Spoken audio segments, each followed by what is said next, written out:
6 அடி மனுஷனை கூட 4 அங்குல நாக்கு கெடுத்து விட்டுருது. எதை வாச்சும் பேசுறாங்க சம்பந்தம் இல்லாம. சொல்லியிருக்காரு, என்னப்பா நம்ம விநாயகர் கோவில் தெரு அந்த முக்கில் இருந்த அந்த பைனான்ஸ் கடைக்காரன் ஓடிட்டானாம்ல.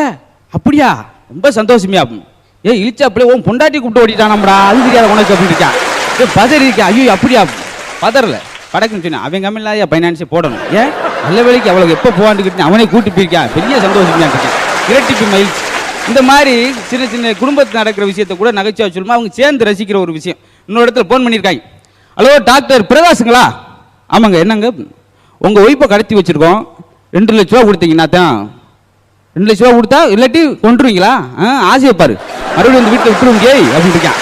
ஏன்னா சிரமத்தை உண்டு பண்ணுறது இப்படி ஒரு மடங்கு. ரீஓப்பனிங் பண்ணியாச்சு ஸ்கூல், ஆனாலும் அவன் ஸ்கூலுக்கு போகல.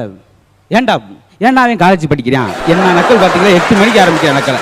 அது ஒரு பாடு.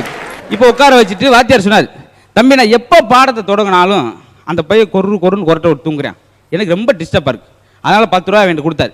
இனிமேல் அவன் தூங்குறப்பெல்லாம் அவனை எழுப்பி விட்டுரு, சரியா? மறுநாள் புத்தகத்தை தொடங்கினார். ஒரு சவுண்ட் வழக்கம் போல் புலி மாதிரி கொருன்னு கூப்பிட்டுங்க வா, உன்னை என்ன சொல்லி நேற்று 10 ரூபா கொடுத்தேன். அவன் தூங்கும் போதெல்லாம் எழுப்பி விட்றா, எனக்கு டிஸ்டர்பாக இருக்குன்னு உனக்கு 10 ரூபா கொடுத்தேன். ஏன் எழுப்பி விடல? அவன் என்னை எழுப்பாண்டு 20 ரூபா கொடுத்தான். அவன் பாரு பள்ளிக்கூடத்துக்கு இருந்துக்கிட்டே சம்பாதிக்க ஆரம்பிச்சிட்டான். நீ போய் வெளியே என்ன மாதிரி சம்பாதிப்பான் பார்த்துங்க. அவன் ஒரு டெக்னிக்கல் வளர்த்துருக்கான். தம்பிகளா, நீங்களாம் ஒரு பாடத்தை நல்லா படிக்கணும்னா என்ன செய்யணும்? நீங்கள் முதல்ல நல்லா நடத்தணும். முதல்ல பேசிக்க, உங்கள்கிட்ட தப்ப வச்சுக்கிட்டு என்னடா இப்படி இருக்கீங்களா அப்படின்ட்டு. ஏன்னா ஒவ்வொரு வாத்தியாருக்கும் தனித்தனியாக ஒதுக்கி வச்சுருப்பாங்க. இப்போ சயின்ஸ் வாத்தியார் வந்தார். தம்பிகளா, பறவைகள்லாம் எதுக்கு வெளிநாட்டிலேருந்து நம்ம நாட்டுக்கு வருது தெரியுமா? பறந்தேவும். அதே போல் நம்ம நாட்டு பறவைகள்லாம் எதுக்கு பறந்தே வெளிநாட்டுக்கு போகுது தெரியுமா? சின்ன பேருந்து சொன்னேன். பாவம் சார், நடந்து போனால் ரொம்ப நேரம் ஆகும். சின்ன விஷயம். அவர் இப்படி ஒரு பதில் வந்து எதிர்பார்க்கவே இல்லை. படக்குன்னு சொல்லிட்டு ஐம்பாட்டு உட்காந்துட்டேன். தங்கம் எங்கே கிடைக்கிறது? தங்கம் கிடைக்கும் இடத்தை சொல்லு. தமிழ்நாட்டில் எல்லா நகைக்கடையிலுமே கிடைக்கும். சின்ன நகைக்கடையிலேருந்து பெரிய நகைக்கடையிலேருந்து கடனுக்கும் தராங்க, சின்றைக்கும் தராங்கன்னு சொல்லிட்டு அது ஒரு 10 நிமிஷம் பேசிக்கிட்டு இருக்கான். அவர் கேட்டுக்கிட்டு தான் இருக்காரு. ஏன்னா நம்ம விளவை அப்படி ஆகிப்போச்சு.